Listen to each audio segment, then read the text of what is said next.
an einer einsamen Straße im Nirgendwo und am Rande einer 100 Hektar großen Parkanlage versteckt sich ein prachtvolles Bauwerk aus dem späten 19. Jahrhundert. Ein komfortables Herrenhaus, das auf eine bewegte Vergangenheit zurückblickt. Arbeitsdienstlager während der Zeit des Dritten Reiches, Umsiedlerunterkunft nach dem Krieg, Pionierschule zu DDR-Zeiten. Heute ein leerstehendes Gebäude, das der Schönheit des Verfalls überlassen wurde.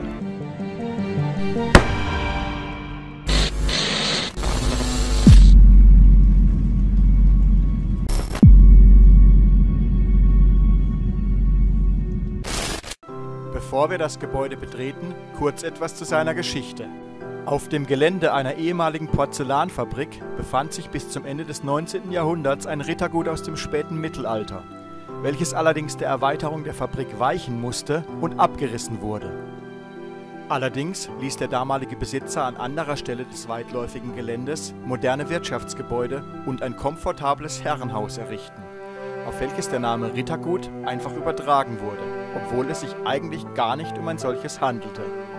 Nach dem Ersten Weltkrieg begann der langsame Verfall des Anwesens, auch wenn die nahegelegene Porzellanfabrik bis ins Jahr 1990 hinein betrieben wurde.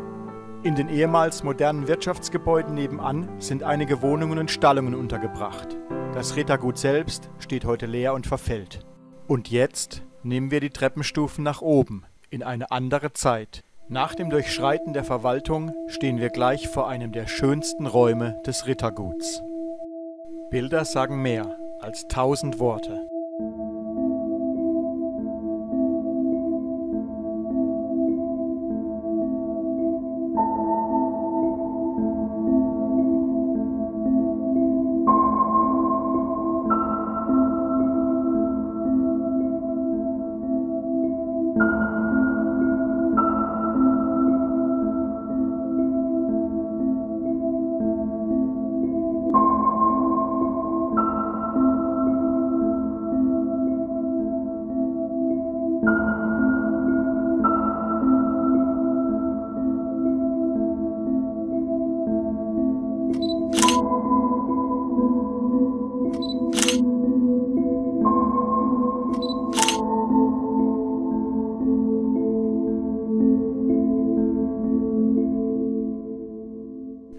Direkt neben dem Saal mit der großen Freitreppe besuchen wir im ersten Stock eines der Turmzimmer.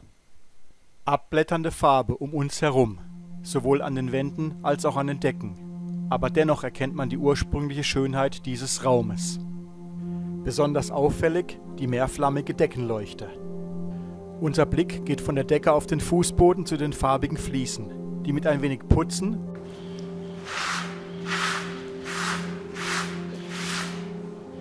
und etwas Wasser fast wieder in altem Glanz erstrahlen könnten.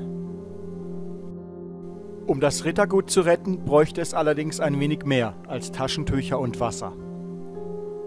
Vom Turmzimmer zurück in die große Halle, von wo aus wir einen Spaziergang durch den langen Flur des ersten Stockwerks beginnen.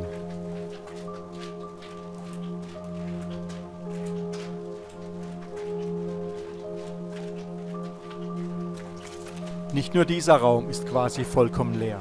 Mit wenigen Ausnahmen trifft das auf die meisten Zimmer zu.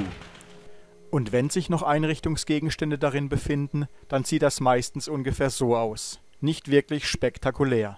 Machen wir einen Haken an den ersten Stock und nehmen die Treppenstufen nach oben. Der zweite Stock ist quasi deckungsgleich mit dem darunter. Allerdings musste die Halle mit der Freitreppe diesem großartigen Raum weichen. In der Ecke ein kleiner Erker mit Treppenaufgang. Und dort schauen wir uns jetzt einmal um.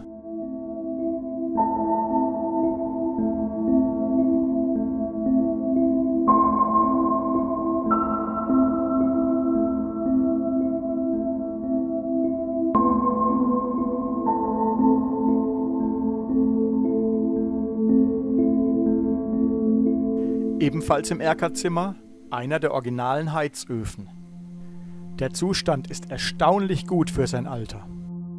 Heizfläche und Heizleistung stimmen, eigentlich könnte man ihn direkt wieder in Betrieb nehmen.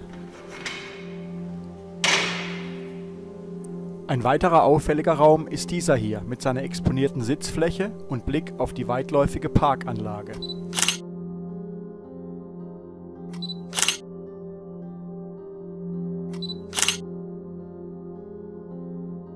Und dann ist da noch Raum 33, auch bekannt als Badezimmer. Die Anzahl der Waschbecken gibt uns eine ungefähre Ahnung davon, wie viele Personen hier früher einmal gelebt haben müssen. 5 Waschbecken rechts, 5 Waschbecken links. Das entspricht exakt der Anzahl der bewohnten Zimmer pro Stockwerk. Russische Wertarbeit im Osten Deutschlands. Wir befinden uns direkt unter dem Dachgeschoss und erkennen bereits hier eines der Hauptprobleme. Und wieder nehmen wir ein paar Treppenstufen nach oben. Machen wir einen kurzen Rundgang durch das Dachgeschoss mit seinen fast leeren Räumen und dem halb eingestürzten Dach, durch welches immer wieder Feuchtigkeit ins Rittergut gelangt. Wenn dieses Problem nicht angegangen wird, ist das Bauwerk nicht mehr zu retten. Auf dem Tisch eine Zeitung aus dem Jahr 1969 mit Propagandameldungen aus der UdSSR, der DDR und anderen Ostblockstaaten. Auf dem Speicher wollen wir uns nicht lange aufhalten, denn außer einer extrem lauschigen Sitzecke und sonnendurchfluteten Oberfenstern hat dieser nicht viel zu bieten. Für das große Finale geht es noch einmal ganz nach unten, wo sich hinter detailverliebt gravierten Glasscheiben der zweitschönste Raum des Ritterguts verbirgt.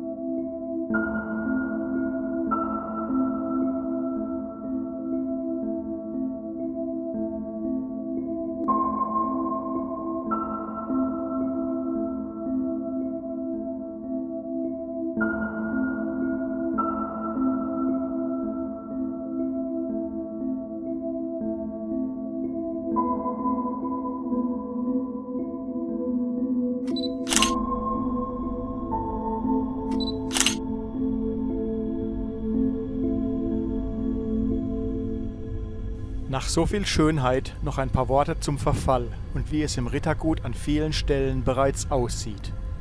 An fast allen Wänden lösen sich die Tapeten ab. Die Decken sind brüchig, Putz und Farbe bröckeln. Durch eindringende Feuchtigkeit haben sich vielerorts großflächige Schimmelkulturen gebildet. Die Holzdielen sind morsch und teilweise bereits durchgebrochen. Die einzelnen Räume sind leer, verwaist, geradezu öde. Aber wer genau hinschaut, wird das Rittergut lieben für das, was es ist. Ein Schloss, dessen Verfall unaufhaltsam voranschreitet, das Geschichten erzählt von besseren Tagen und von anderen Zeiten, das uns daran erinnert, dass alles vergänglich ist, aber niemals vergessen wird.